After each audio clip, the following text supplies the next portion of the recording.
YouTube is now cracking down on any creator who offends somebody. This is basically what we have learned over the past 24 to 48 hours. You don't have to violate YouTube's terms of service in order for them to penalize you if you whine enough. So if you whine a lot, you can get YouTube to pull down creators' videos, thousands of creators' videos. If you whine a lot and claim that you are a victim and suggest that you are being harassed, well then, your whininess is bravery. Your whininess is great. This was pushed by a guy named Carlos Maza. So Carlos Maza is a commentator and basically an activist over at Vox. He used to work for Media Matters, which tells you exactly what he sees his job as being.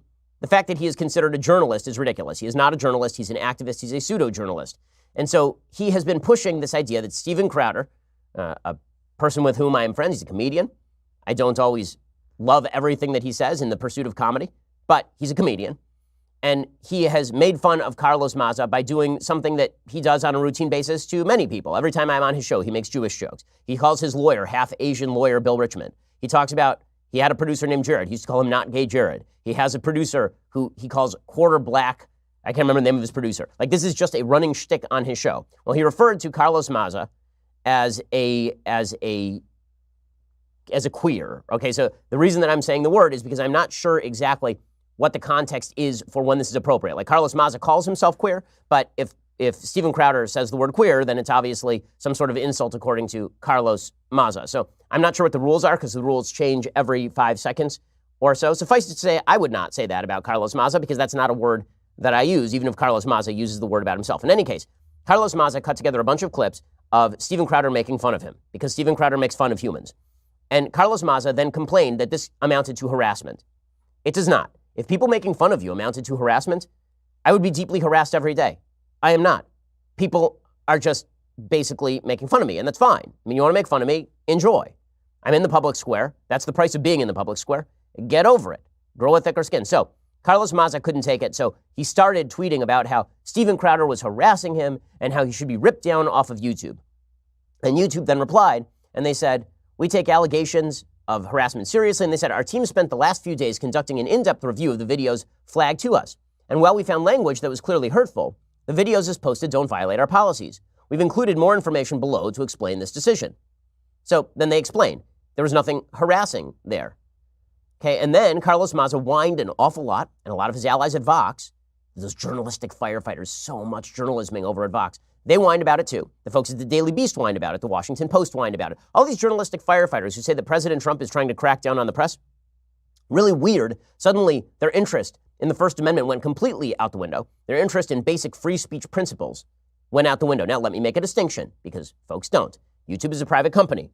The First Amendment does not apply to YouTube. However, YouTube says that it is an open forum. YouTube says in its policies that unless you're actually targeting someone for harassment, unless you're actually threatening somebody, they cannot ban your videos. So YouTube held to its own standard originally. And then Carlos Maza went on a rant, and basically because he ranted and whined a lot and suggested that YouTube was now anti-gay for allowing Steven Crowder to post on its forum, that this was an excuse to take down Steven Crowder, and YouTube basically caved to all of this. Now, I should point out again, Carlos Maza is not a well-intentioned person policing the public space. Carlos Maza is one of the more vile practitioners of censorship.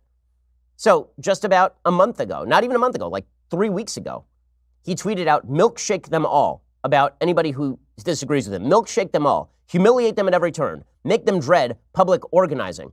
Carlos Maza has also defended Antifa. He has a video that has some 1.8 million views on YouTube all about how Antifa is totally fine.